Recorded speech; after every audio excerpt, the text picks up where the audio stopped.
우리에게 주신 하나님 말씀은 갈라디아서 4장 1절부터 11절까지 말씀입니다. 우리 함께 합독하겠습니다. 내가 또 말합니다. 상속자가 어린아이일 동안에는 비록 모든 것의 주인이지만 종과 다름이 없고 아버지가 정해놓은 때가 되기까지 그는 후견인과 재산 관리자 아래에 있습니다.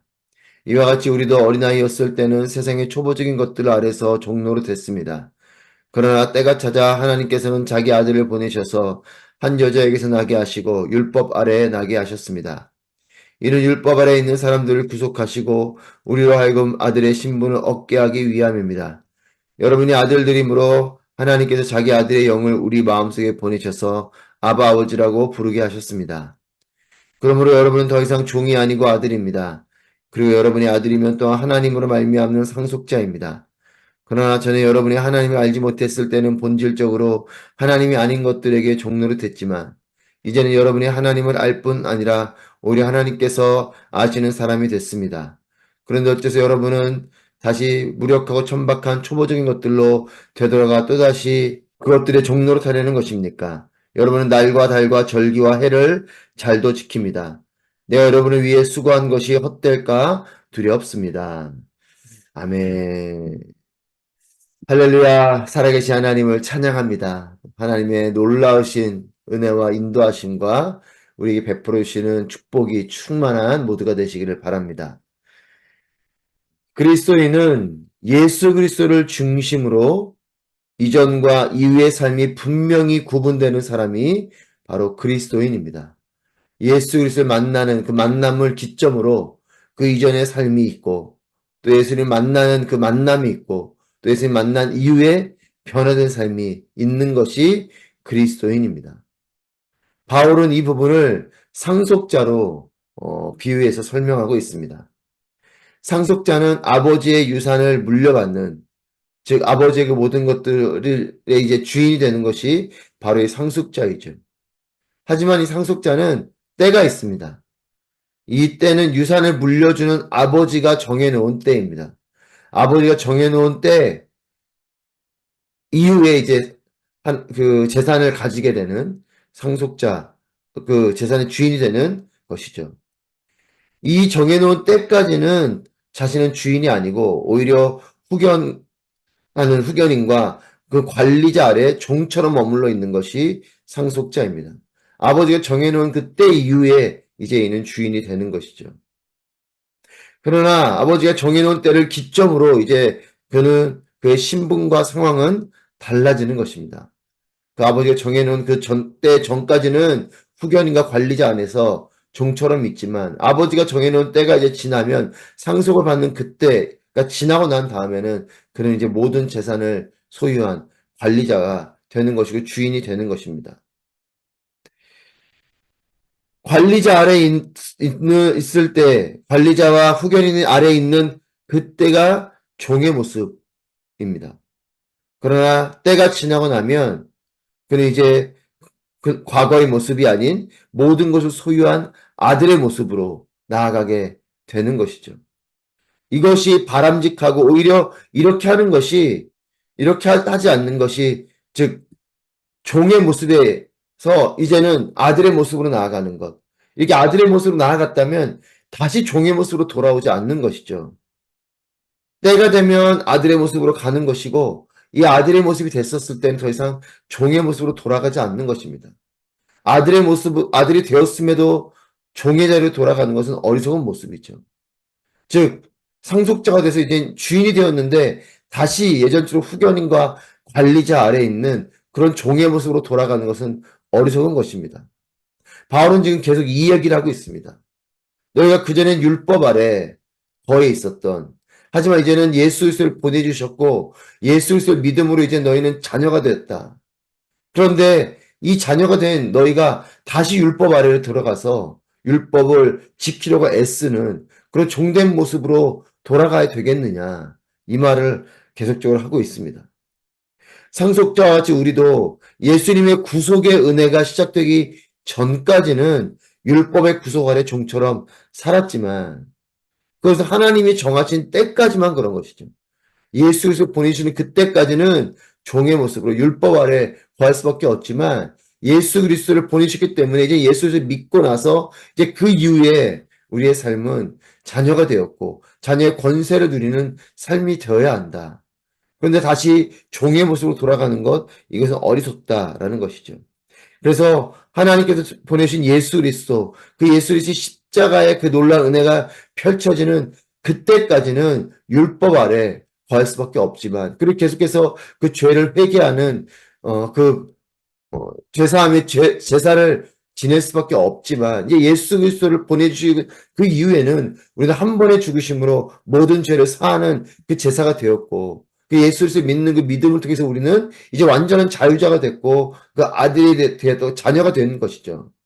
그런데 율법을 통해 다시 종으로 가라고 하는 그 율법주의자들의 그 말에 너희가 왜 그것을 믿고 따라갔냐? 라는 것이 바울이 가지고 있는 안타까움이죠. 그래서 4절 말씀에 때가 찾아, 즉 자기 아들을 보내셨고, 예수님을 보내신 그 하나님의 때, 그때를 말하는 것이죠. 때가 그 전까지는 내가 율법 아래 하고 있었지만 이제 하나님께서 구원의 은혜를 베풀어 주시는 바로 그때가 되었을 때는, 이제는 예수를 보내시는 그때가 되었을 때는 그 예수를 믿는 그 믿음을 통해서 너희는 구원을 받게 된다. 때가 찾아 자기 아들을 보내시고 이 일로 인해서 5절에 보면 우리로 하여금 아들의 신분을 얻게 하였다. 상속자가 아버지가 정한 그때까지는 후견인과 관리자 아래에 있지만 이제 그 상속자가 상속이 되어지는 그때를 지나고 나서는 그는 이제 주인이 되듯이 하나님이 예수를 보내시는 그때까지는 율법의 종된 모습으로 우리는 죄인으로서 죄를 범한 자들로서 율법 아래 거할 수밖에 없었지만 이제 예수님 보내고 난 이후에 예수의 십자가 보혈의 은혜가 펼쳐지고 난 이후에는 이제 우리는 자유자로 아들로서 믿음을 통해서 우리는 그와 같은 은혜를 누리게 된다라는 말을 하고 있습니다. 우리로 하여금 아들의 신분을 얻게 되었다라고 선포합니다. 하나님께서 정하신 때는 예수 그리스도를 보내셔서 우리를 구속하시는 때입니다. 이때까지는 율법의 왕노릇하고 인류는 그 아래 종된 삶을 살아야 하는 거죠. 그런 우리를 위해서 하나님께서 예수님을 보내주셨고 주님이 오셔서 십자가를 지신 그때 이후로 우리에게는 자녀로 받아주시는 하나님의 은혜와 사랑의 문이 열린 것이죠. 이제는 더 이상 종이 아닌 아들이 되었다. 6절 말씀에 아바 아버지라고 부르게 하셨다. 이제는 우리를 자녀로 삼아주시는 하나님의 구속의 은혜가 베풀어진 것입니다. 그렇다면 이 구속의 은혜를 누리면 되는 것이에요. 영접하는 자, 곧 그 이름을 믿는 자들에게는 하나님의 자녀가 되는 권세를 주셨다. 우리는 자녀의 권세를 누릴 수 있는 은혜의 길이 열렸어요. 그렇기 때문에 예수님을 믿고 그 자녀의 권세를 누리면 되는 것이죠. 그런데 이 아들됨의 이 권세를 포기하고 다시 종으로 가는 것, 여러분 이것은 어리석은 일입니다. 이제 더 이상 율법으로 우리는 구원받을 수 없고 구원받지 않아도 되고 예수 그리스도 믿는 그 믿음으로 우리는 구원을 얻게 되는 것이죠. 이 은혜의 때가 펼쳐진 것입니다. 사랑하는 여러분, 예수 그리스도를 믿는 믿음으로 인해 우리는 더 이상 종이 아닙니다. 이 율법 아래 거하는 자들이 아닙니다. 그 어떤 것도 우리를 조종할 수 없고 오직 하나님만이 우리 아버지가 되셔서 아버지 안에서 참된 자유와 평안과 기쁨을 누리는 아들이 된 것이죠. 여러분, 상속자의 비유를 보면 그는 어느 날을 기다리겠습니까? 상속자는 아버지가 정한 그 약속한 날을 기다리지 않겠습니까? 그날 이제 나는 상속을 받고 이제 모든 것의 주인이 되어서 이제 더 이상 그 후견인과 관리자 아래에 있는 것이 아니라 내가 자유자로서 내가 이제 주인으로서 내가 소유한 자로서 이 모든 것들을 이제 자유롭게 누리며 또한 이것을 운영하며 살게 될 텐데 그날을 기다리겠죠. 아버지가 정한 그날, 상속을 받는 그날을 기다릴 것입니다. 그럼 상속을 받는 그날이 되면 어떻게 하겠습니까? 이제 상속자로서 더 이상 후견인 아래 종처럼 있지 않겠죠. 유산을 물려받은 당당한 아들로 있게 되지 않겠습니까? 때가 찼고 아들이 되었음에도 여전히 종의 자리에 있는 것, 이것은 어리석은 일입니다. 하지만 갈라디아 교회는 다시 그 어리석은 자리로 돌아가려고 하는 이 모습이 있기 때문에 바울이 안타까워하고 그들에게 그렇게 하지 마라. 내가 전한 너희들에게 복음, 그 복음을 그대로 받아들이고 예수 그리스도 믿는 그 믿음을 통해서 의인됨으로 또 구원받는 자로 나아가라라고 말하는 것이죠. 자녀됨의 권세를 누려라. 우리는 이제 하나님 아버지의 자녀로서 나아가게 됐다. 그 길이 열렸다라는 것입니다. 그래서 바울은 다시금 갈라디아 교인들을 향해서 그들의 신분을 알려줍니다. 8절, 9절 말씀에 그러나 전에 여러분이 하나님을 알지 못했을 때는 본질적으로 하나님이 아닌 것들의 종로로 됐지만 이제는 여러분이 하나님을 알 뿐 아니라 오히려 하나님께서 아시는 사람이 됐습니다.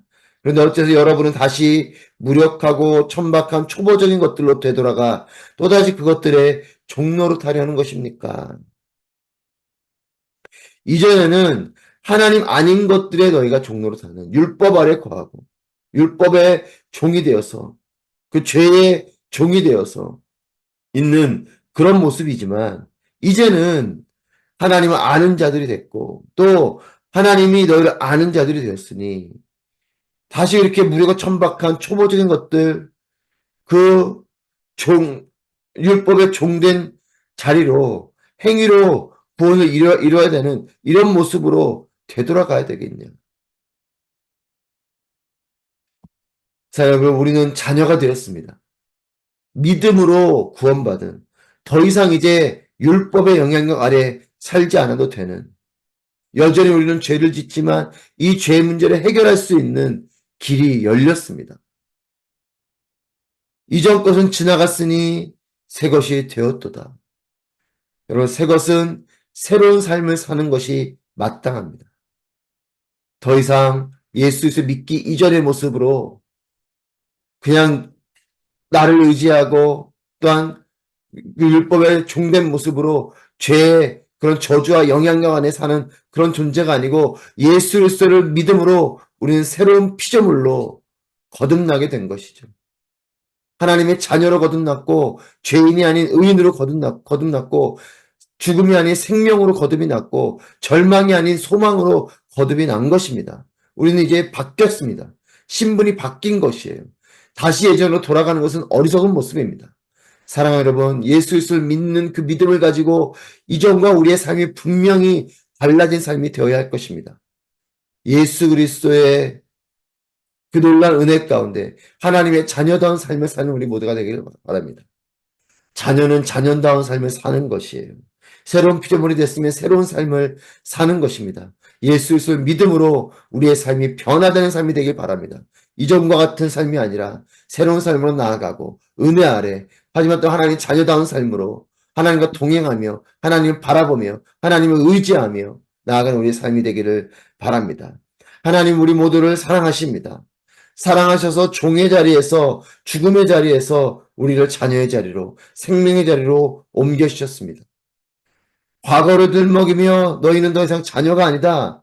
너희가 또 자녀일 수 있냐? 라고 우리의 죄된 모습들을 계속적으로 정죄하면서 우리를 다시 과거로 너희는 그 종된 자리로 끌어내리려고 하는 이런 원수마귀의 속임에 넘어가지 마십시오. 우리는 여전히 죄를 짓는 모습이 있지만 우리는 회개를 통해서 하나님께로 나아가게 되고 무엇보다 예수 그리스도의 믿음으로 우리는 죄인이 아닌 의인으로 거듭났습니다. 죽음이 아닌 생명으로 거듭났습니다. 나를 볼 때에는 소망이 없습니다. 하지만 예수 그리스도를 바라볼 때는 소망이 있는 것입니다. 하나님의 나를 향한 사랑을 믿으십시오.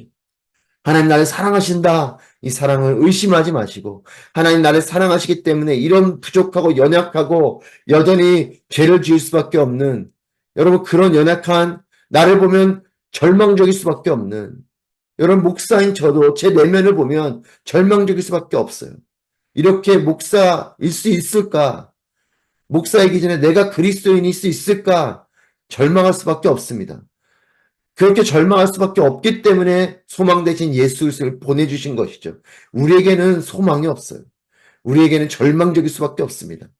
내가 이렇게 기도해서, 이렇게 예배드려서, 이렇게 하나님 말씀대로 살아가서, 내가 말씀을 이렇게 오롯이 살아내지 못하는 이런 모습이 우리에겐 발견될 수밖에 없죠. 여러분, 그래서 예수님을 보내주신 것이에요. 우리에겐 소망이 없기 때문에. 하나님은 아십니다. 나의 나됨으로는 절대 우린 구원받을 수 없고 나의 나됨으로는 절대 소망이 적일 수 없어요. 여러분, 우리 내면을 돌아보면 우리가 어떻게 소망적일 수 있습니까? 여러분, 우리의 기도를 보면, 우리의 예배를 보면, 우리의 삶을 보면 여러분 거기에 무슨 소망이 있습니까? 우리 소망적일 수 없어요.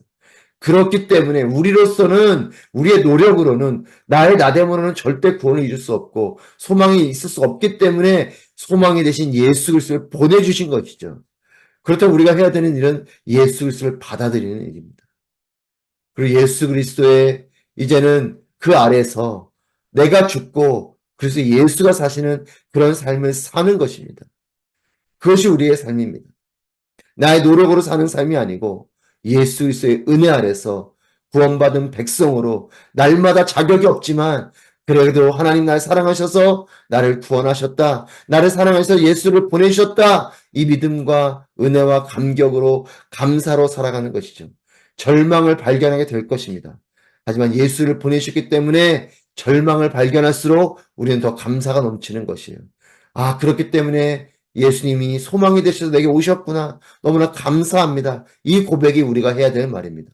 절망 아래 있는 사람은 불평하고 절망하고 포기하는 말을 하지만 소망 아래 있는 사람은 절망을 발견할수록 감사가 넘쳐나고 절망을 발견할수록 은혜를 발견하게 되고 절망을 발견할수록 하나님께 영광 올려드리며 나아가게 되는 것이죠. 사랑하는 여러분, 우리에게 소망 되신 예수 그리스도를 보내주신 하나님을 바라보십시오. 예수 그리스도가 소망이십니다. 그 소망 안에 감사로 머무는 우리 모두가 되기를 바랍니다. 우리는 종에서 자유자로, 종의 자리에서 하나님의 자녀로, 죽음에서 생명으로, 절망에서 소망으로 우리는 옮겨졌습니다. 자녀의 기쁨과 영광을 누리는 우리 모두가 되기를 축복합니다. 멸망이 아닌 영원한 생명 가운데 거하는 오늘도 우리는 하나님의 나라 안에서 천국을 경험하며 하나님과 동행하며 또한 나를 보며 살아가는 것이 아니라 하나님을 바라보며 살아가는 우리 모두가 되기를 주님의 이름으로 축복합니다.